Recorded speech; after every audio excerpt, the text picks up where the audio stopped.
Good morning, sir. Good morning, Prashant.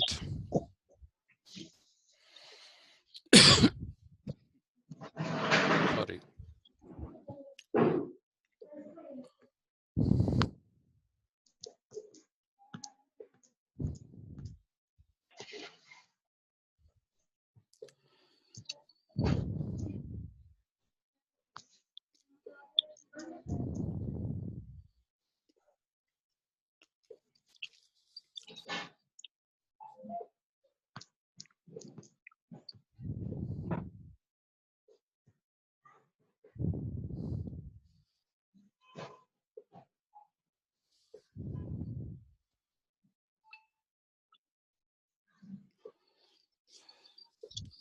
Shall we get started, Prashant?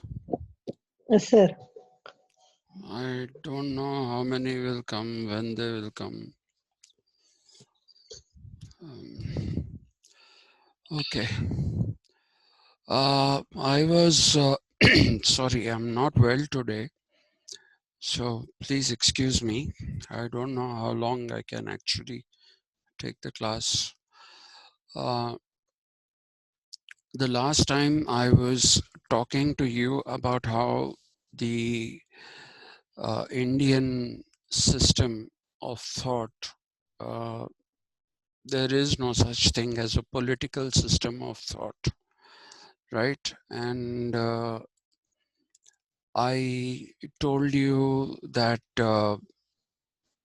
what we do have is a cosmological system of thought.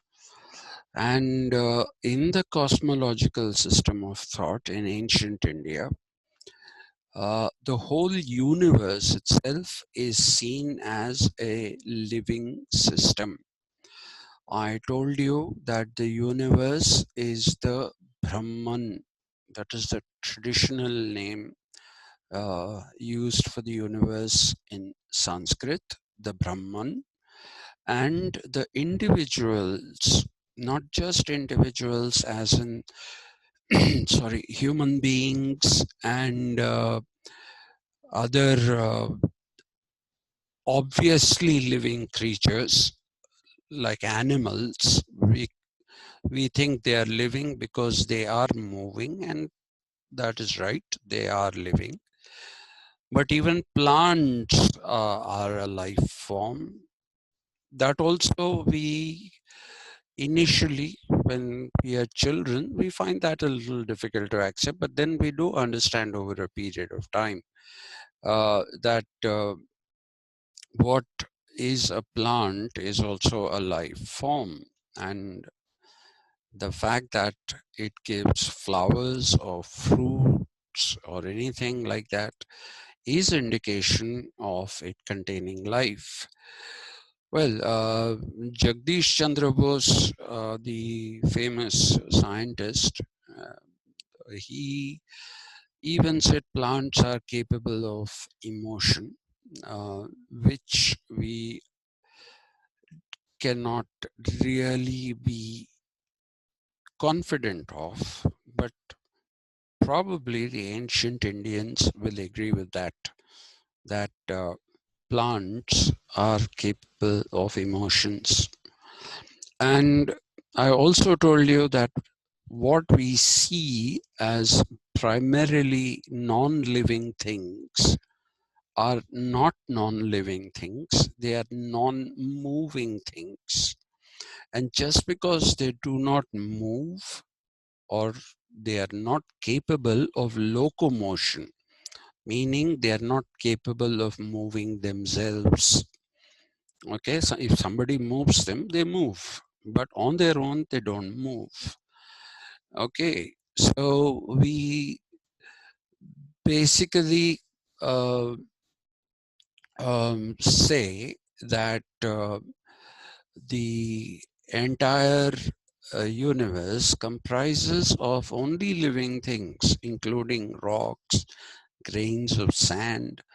All these have an Atman embedded in them. Okay, now there have been differences of opinion about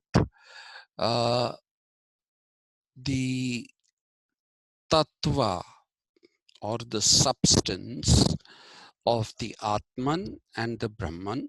If you are Adi Shankaracharya, your argument is that there is no difference in the tattva or the tattvam.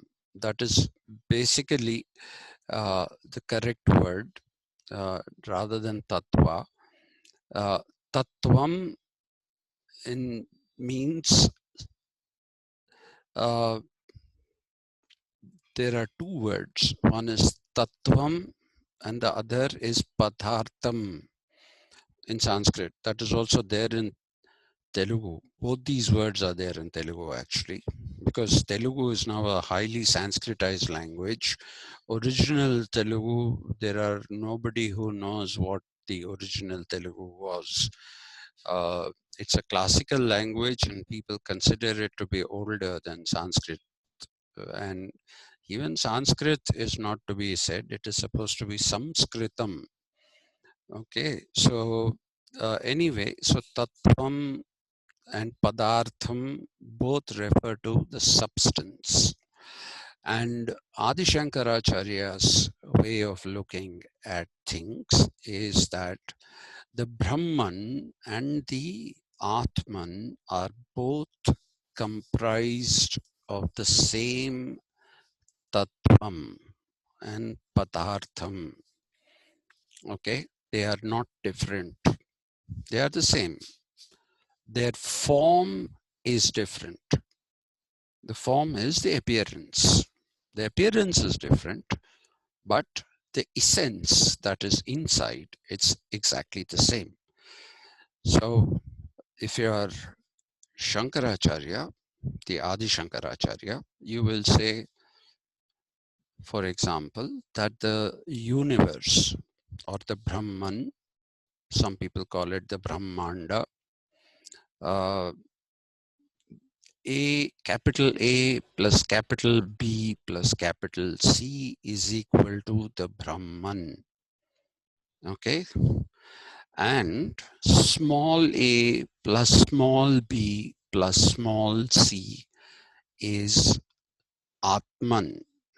So every every Atman is a diminished Brahman, diminished in size.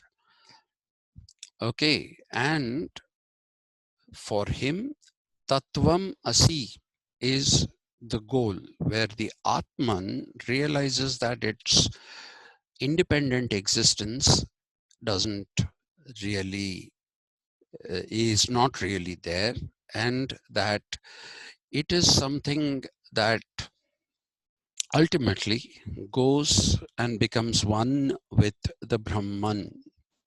And therefore, the Tattvam Asi, which means I am that. What is that? That is the Brahman. Okay, that is Shankaracharya's philosophy. This is called Advaita. Then there is Visishtaadvaita of Ramanujacharya. Ramanujacharya basically argues that while the Atman is in the Atman form and going through lower forms of life, there's a transmigration of the soul. Okay, in Sanatana Dharma, which is the ancient Indian way, you shouldn't call it Hinduism. I'll tell you why a little later. You should simply say Sanatana Dharma. According to Sanatana Dharma, and Ramanujacharya would say that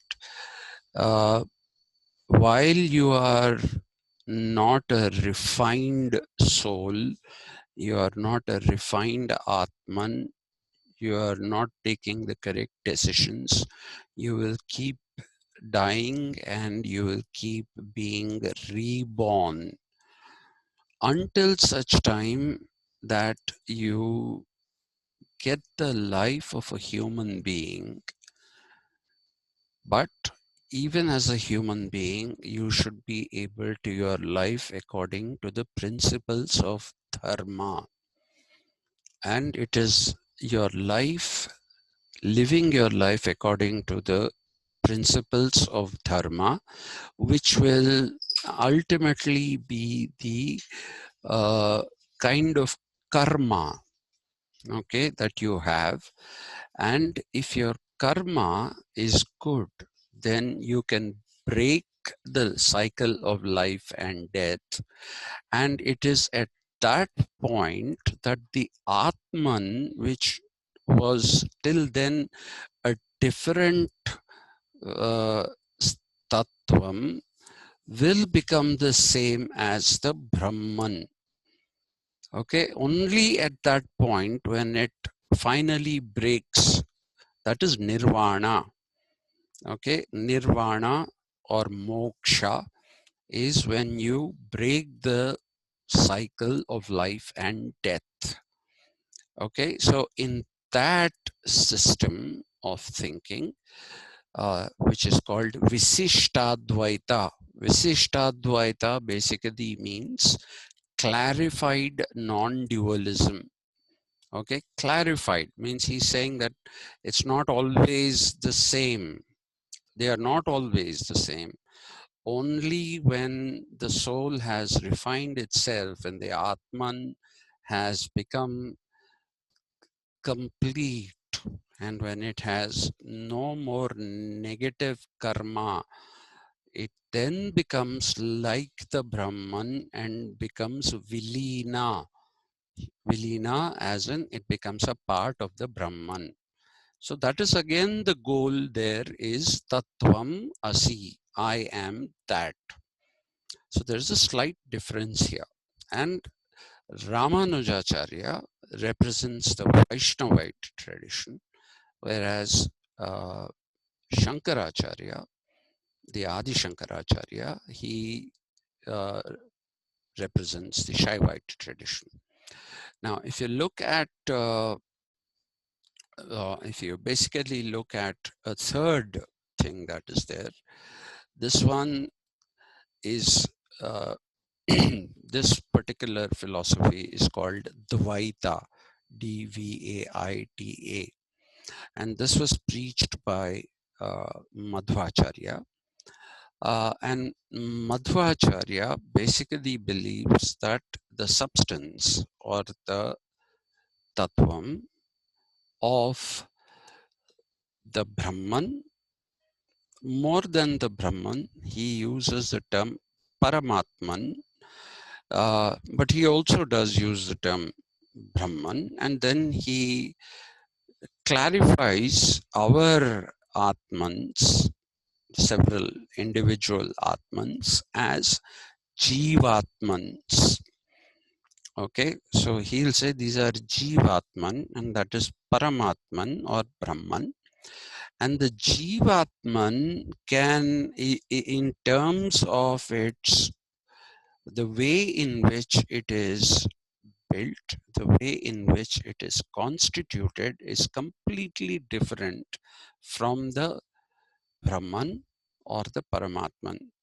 So for him, what matters is that there is a concept of nirvana, even though he would say there is no tattvam asi, that I am going to become the Brahman. He says you can break the cycle of birth and death, and you can become one, not one, you can rest at the feet of, the feet is a metaphorical feet. There are no real feet. Okay, you can rest at the feet of the Paramatman or the Brahman. Now, this is also a Vaishnavite tradition. Okay, and in this Vaishnava, in both the Vaishnavite traditions, you must understand that the word Vishnu, we spell it as Vishnu. Vishnu should be actually written Vsnu, and S should have a dot, and N should also have a dot, and the pronunciation of this is Vishnu, Vishnu. That's how it is supposed to be pronounced, but doesn't matter, we'll say Vishnu. And the other word, Krishna. Krishna is to be written K-R-S-N-A, and you put a dot on the R and on the S, and it becomes Krishna. Krishna is what it is. Now, Krishna and Vishnu, or Krishna and Vishnu, are both in Sanskrit or Sanskritam. They basically mean that they are the spirit that permeates the entire universe.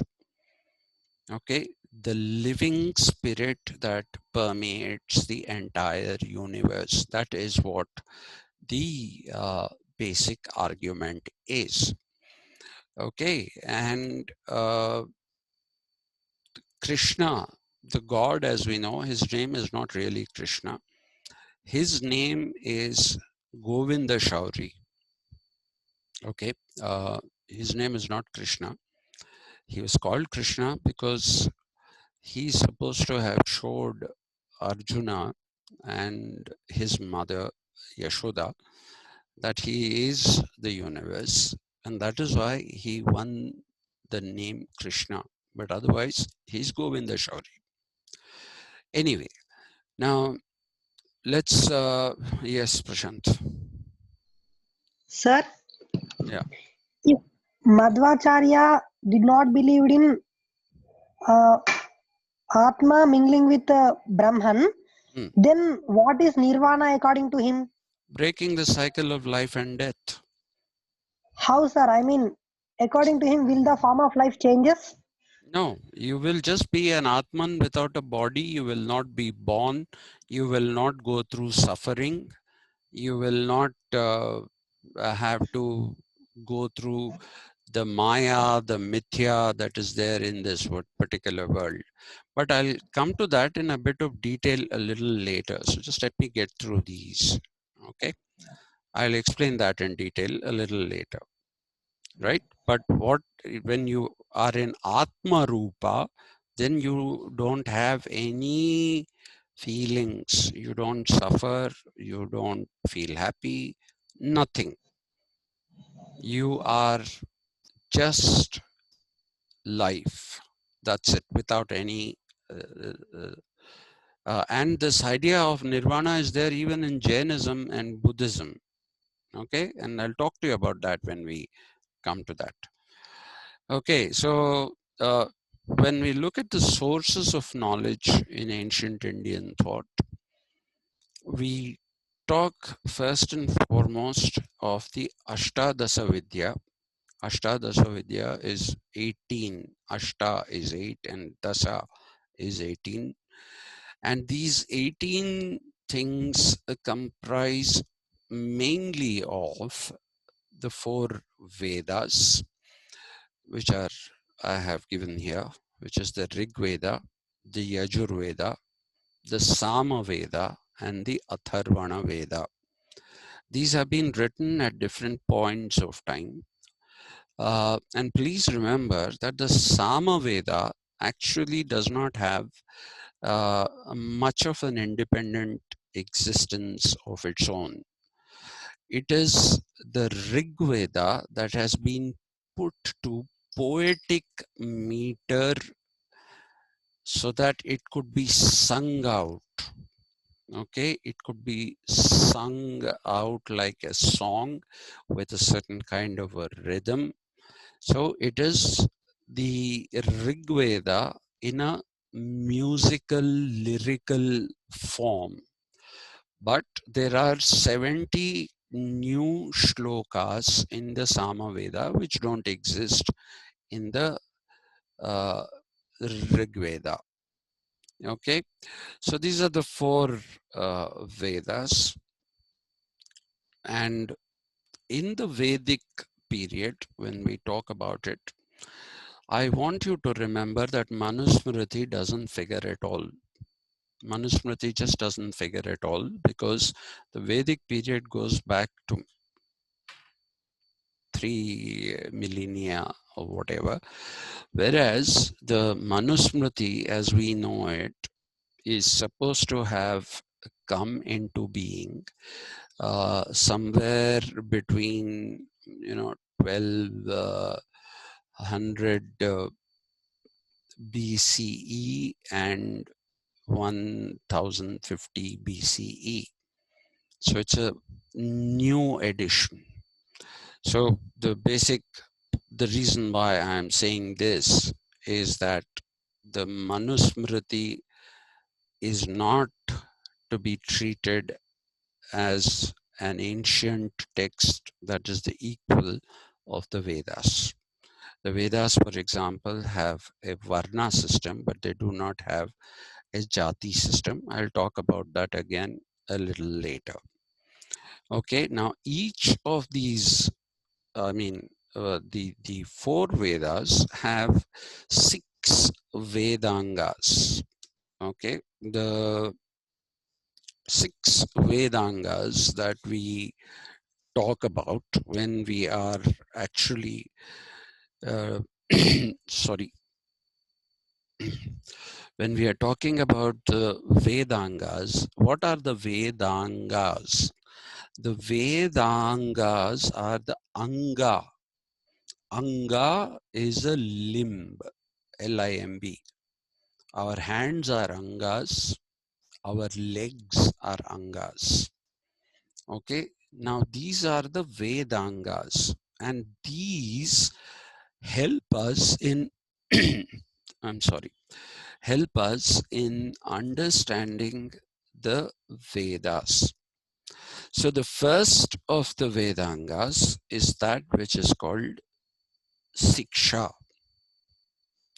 Siksha, as you know, should not be interpreted here as punishment, but it should be interpreted as education or learning.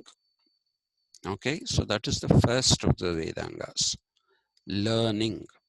And learning in the Vedic tradition has to happen under the guidance of a guru. Please remember, these were the days when there was no writing in ancient India. Okay, Sanskrit didn't have a script till the medieval period when till the 11th century or something, when finally people decided that the Devanagari script will be used in order to, uh, uh, record the Vedas in a written form. Otherwise, they were transmitted by word of mouth in a Guru Sishya Parampara. Okay, Guru Sishya Parampara is a guru and his student. Parampara is the tradition. So that is how they were transmitted through word of mouth. So a guru played a very, very pivotal role. And whether you were a king or somebody else, it didn't matter. You had to go to a Gurukulam and you had to serve the guru in return for the education or the siksha that he is providing to you. Okay, so that is one of the things that constitutes the Vedangas and perhaps the most primary of them all. Then you have this thing called, actually I shouldn't have put Kalpa there, I put it in a wrong place. The next thing to discuss is Vyakarana. Okay, Vyakarana, because what is Vyakarana? Vyakarana is a combination of syntax, which in common parlance is grammar. Okay, GRAMMAR, we talk about grammatical errors or good grammar, bad grammar. That is technically called syntax. And semantics. Semantics are meanings. Okay, meanings, because one word doesn't have only one meaning. It can have multiple meanings. Like for example, today Siksha can mean education. Siksha can also mean punishment. Okay, so that is the semantic part. And then there is the semiotic. The semiotic is the symbolic expression of something. Okay, instead of using words, you use a symbol.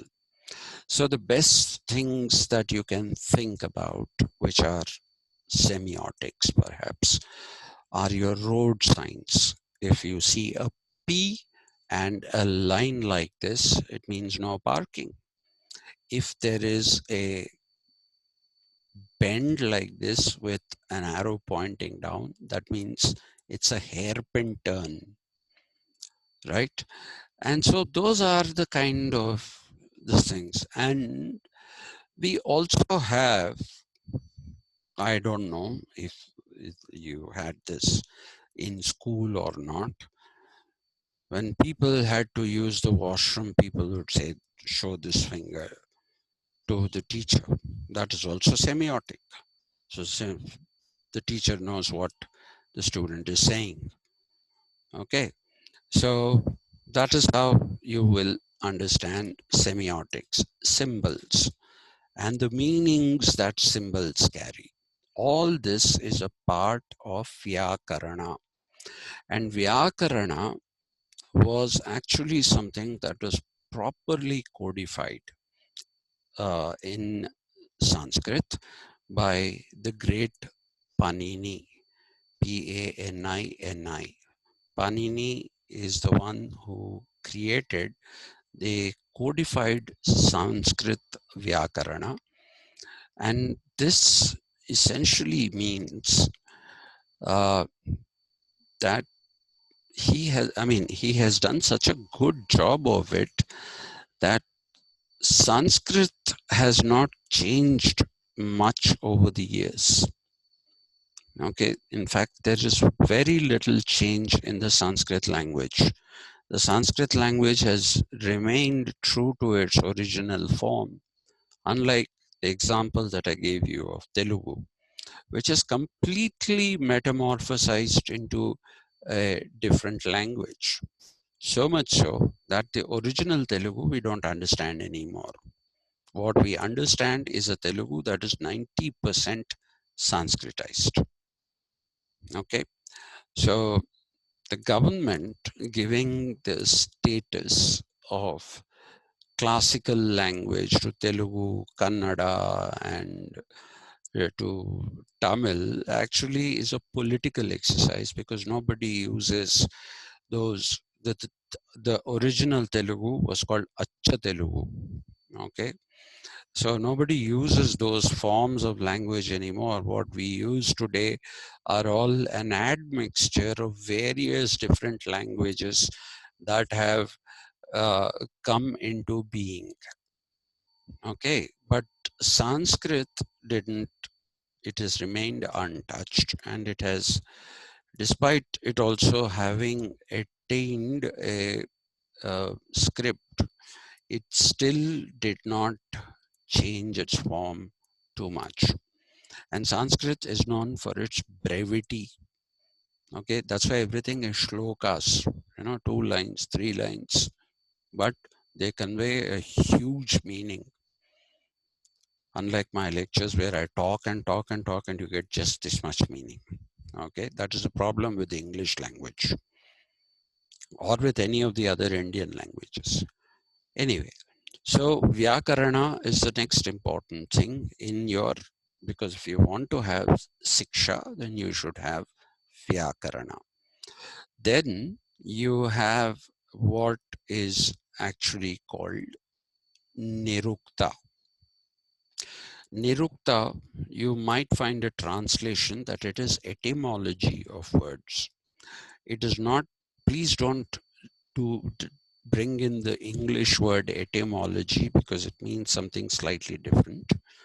What Nirukta means is understanding the root from which a certain sound has come to represent a certain meaning. See, please remember one thing. we talk about languages. What are languages? Languages are nothing but sounds. Okay? It is how we produce these sounds that makes a language without having to bring in words. For example, if I say, that is anger. If I say, that means pleasure or smiling or whatever.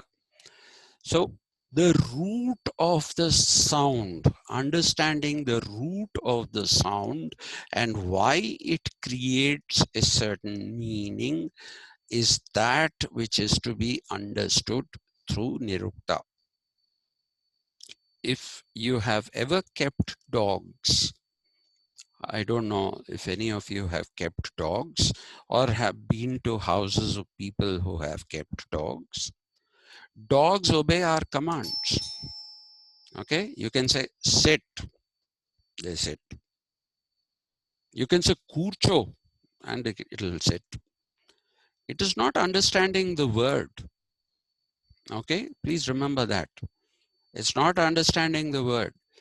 It is understanding the sound you're producing. It is just understanding the sound you're producing, which is what makes a dog obey your commands. And I had a dog,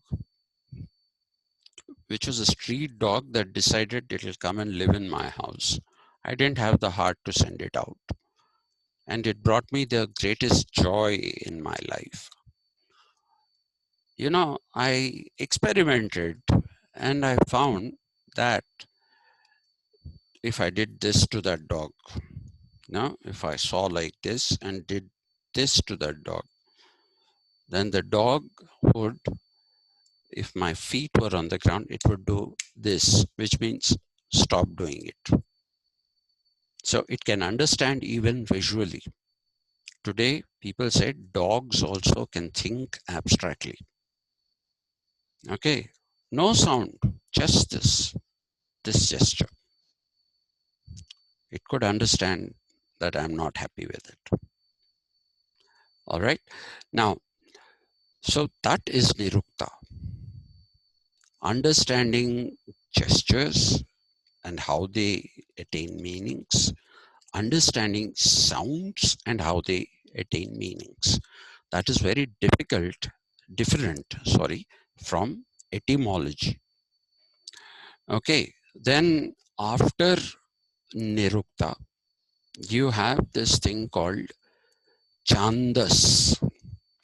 Chandas actually came into being because of the Samaveda, but it was also there in the Rig Veda itself, and it is certainly there in the Yajurveda. You can see that chandas is the kind of metering you will do, the kind of meter which makes for a lyrical, poetic sounding thing.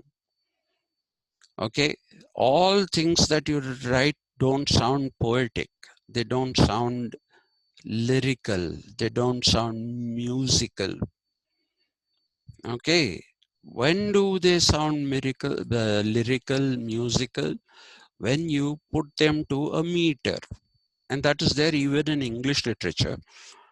I remember something from my BA days when in English literature was one of my subjects.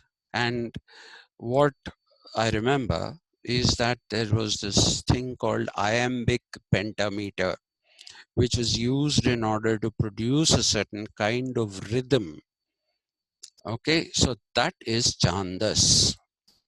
Okay, that metering, it is something that is to be researched, studied, and you have to find the appropriate words which fit into that meter and make it sound musical, make it sound lyrical. Okay, so that is chandas. Then we have kalpa. There are two meanings of kalpa. One meaning of kalpa is a cycle of the 4 yugas that you have. Okay, I told you everything begins with the Krita Yuga. Please don't call it Satya Yuga. Yet again, I'm saying that.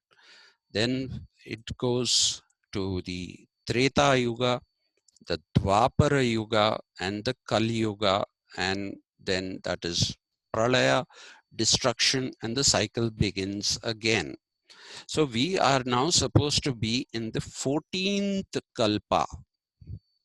Okay, so the world has been destroyed 13 times before, and we are in the 14th Kalpa. That is the one meaning of Kalpa. The other meaning of Kalpa that you find is that it is about rites of passage. Okay, when somebody dies, then why do people have all these, karma ceremonies that are performed over 10 days, 12 days, 13 days? I don't believe in those, but that doesn't mean that I am right and those who follow it are wrong. But what they are saying is that you have to help the soul ascend towards becoming whatever, Brahman, or breaking the death and life and death cycle. So that is the another meaning of kalpa, which is called the rites, rites, rites of passage of the Atman or the soul. Then the sixth one, I unfortunately forgot to put it here. It's the Jyotisha.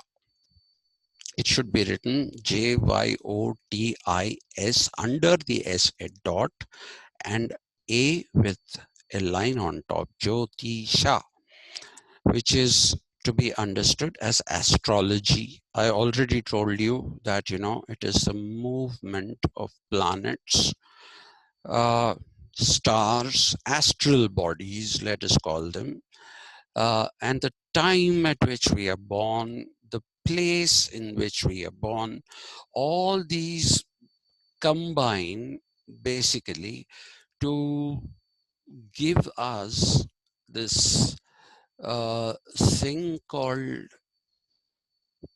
connection to the cosmic being, which is, even though we have not broken the cycle of life and death, the planets, the cosmic celestial beings, they are considered to affect our lives.